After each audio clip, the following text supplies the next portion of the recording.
Who are you waiting for? Have you ever stopped to ask yourself, who am I trying to impress? Why do I care so much about what others think? Here's the truth. Most people are too busy with their own lives to care about yours. And that's not a bad thing. It's your liberation. What if you stopped chasing applause and started chasing clarity? What if you stopped asking for permission and started taking ownership? This is the heart of Stoic wisdom. Marcus Aurelius didn't write for the world, he wrote for himself. And now, it's your turn. If you're ready to master your mind, break free from external validation, and focus inward, subscribe now. Because the journey to self-mastery starts here. 1. No one's coming. And that's power.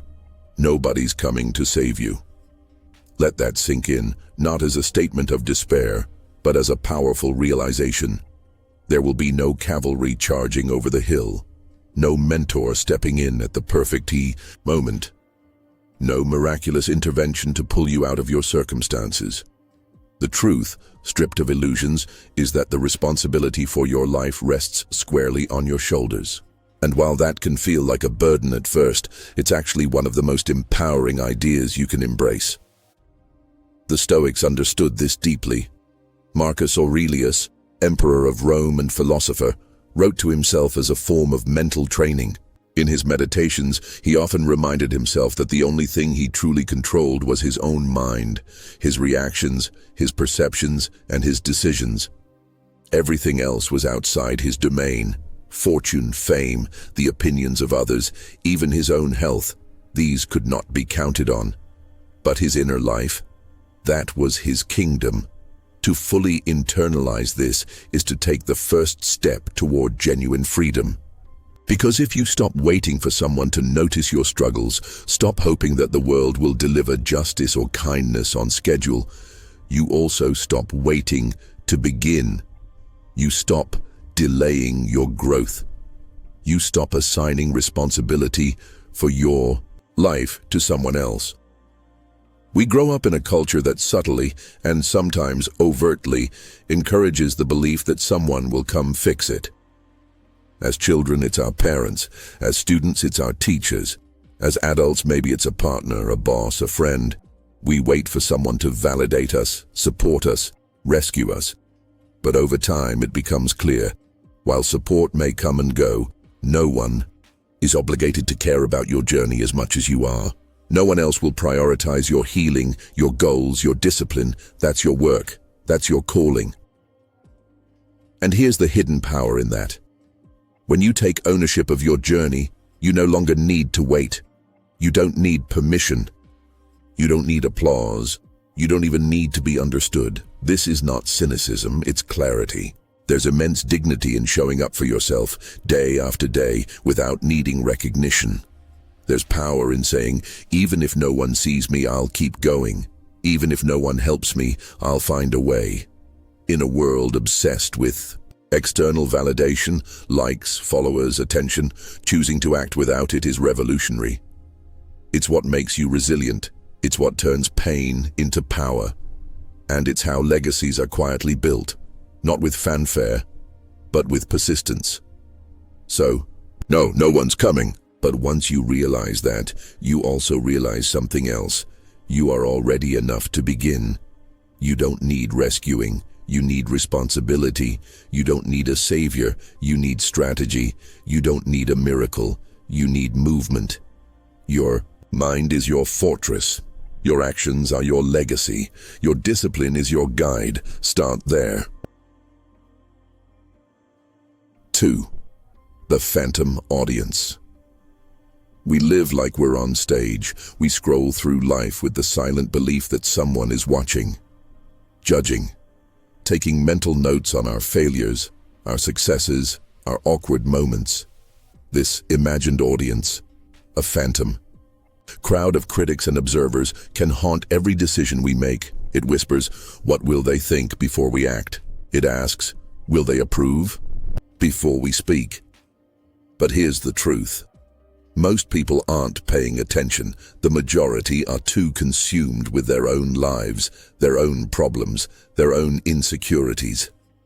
That moment you're replaying in your head, the embarrassing slip, the stammer, the bad haircut, the poor decision, is probably forgotten by everyone else, if they even noticed it in the first place. The Stoics knew this illusion well. Epictetus taught that we should focus on what's in our control and let go of the rest, including public perception. Marcus Aurelius reminded himself not to value reputation over integrity. Why? Because to live by the eyes of others is to surrender your freedom. You become a puppet pulled by invisible strings, performing a version of yourself that fits their expectations, not your truth. And here's the irony. Chasing approval doesn't even work. The more you try to please everyone, the more diluted you become. The more you edit yourself to fit in, the more invisible you feel. True respect, true admiration comes from alignment, not performance. From living your values consistently, not adapting them to the crowd. There's something liberating in realizing the world isn't watching. You're not under constant surveillance. You're free to try, fail, learn, and evolve without a chorus of critics. You're free to reinvent yourself, to leave behind what no longer fits, to choose growth over appearance.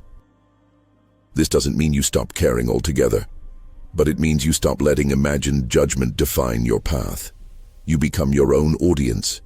You ask, does this align with who I want to be, rather than, will they approve? And when you do that, life gets lighter.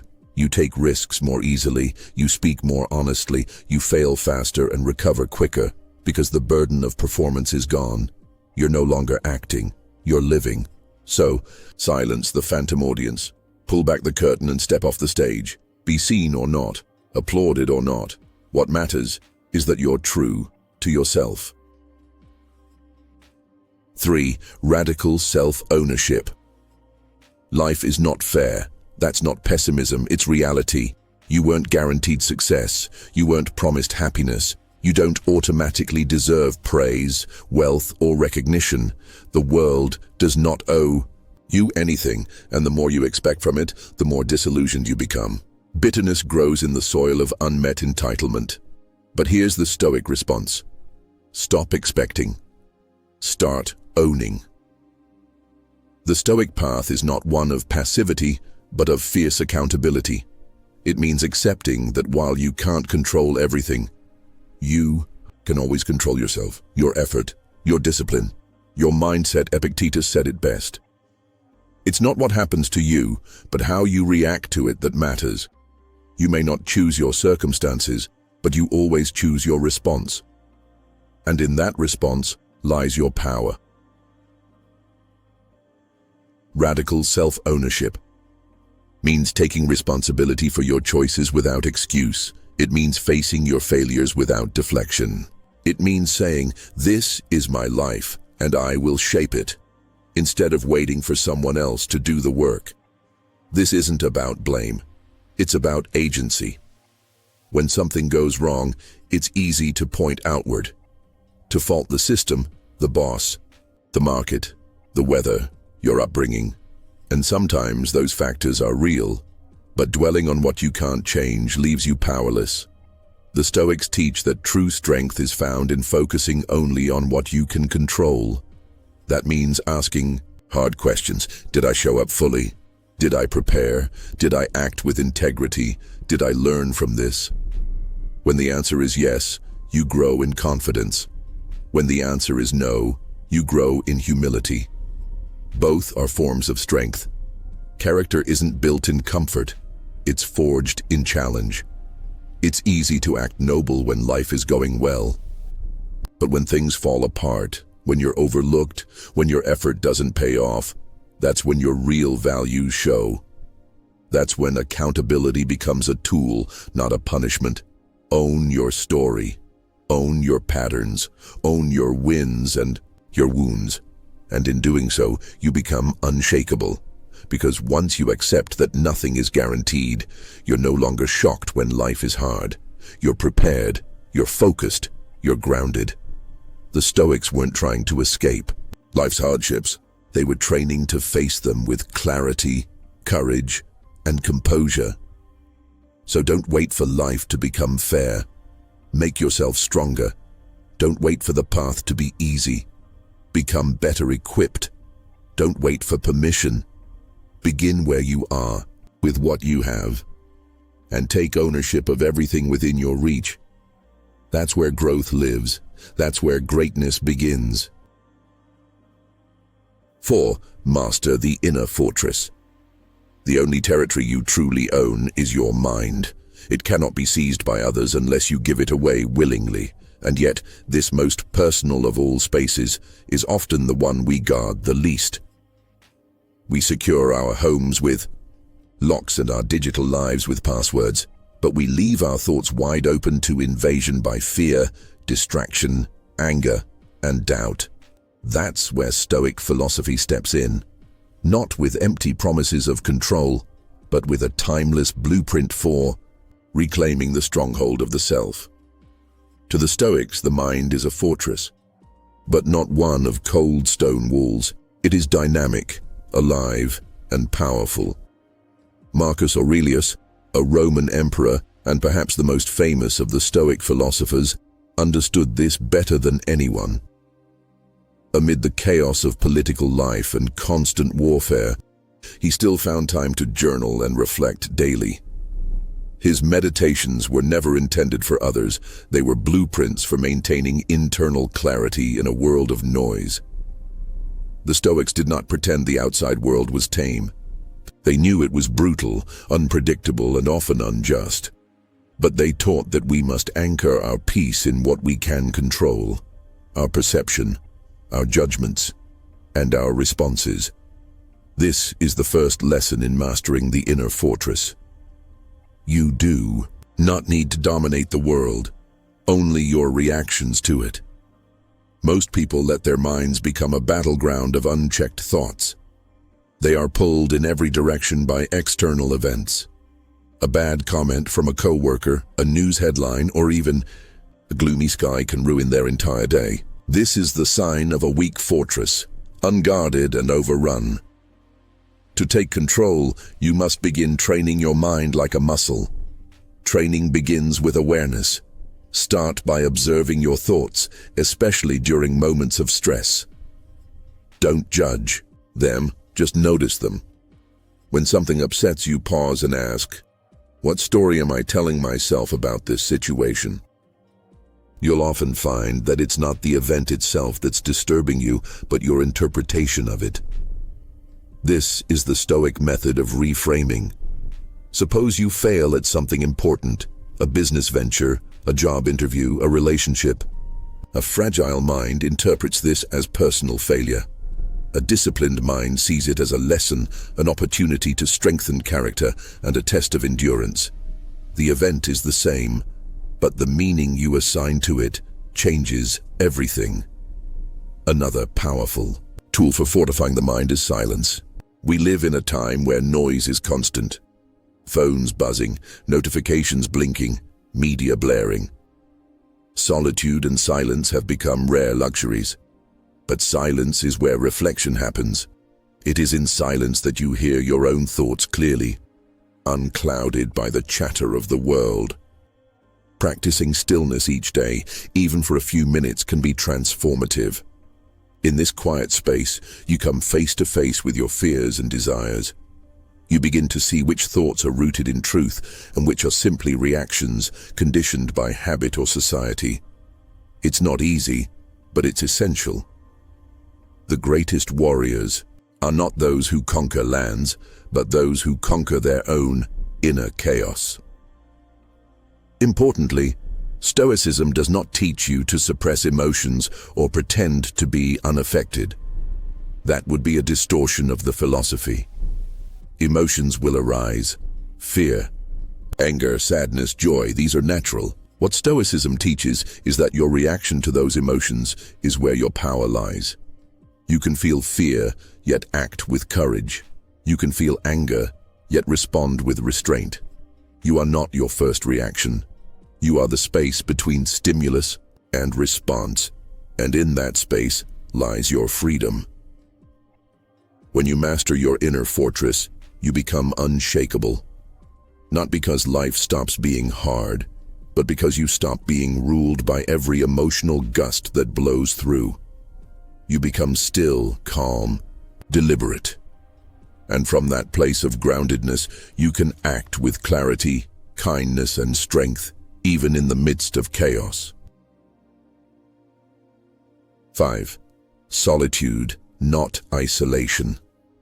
Being alone isn't a weakness, it's a weapon. In a culture that often mistakes constant connectivity for meaning, solitude is misunderstood. Many fear being alone, equating it with loneliness or rejection. But there is a vital difference between isolation and intentional solitude. Isolation is disconnection out of fear, bitterness, or despair. Solitude, on the other hand, is a chosen retreat, a space to think, to grow, and to reconnect with the self. Marcus Aurelius, despite bearing the responsibilities of an empire, often withdrew into his own thoughts. He journaled not to impress others, but to clarify his mind.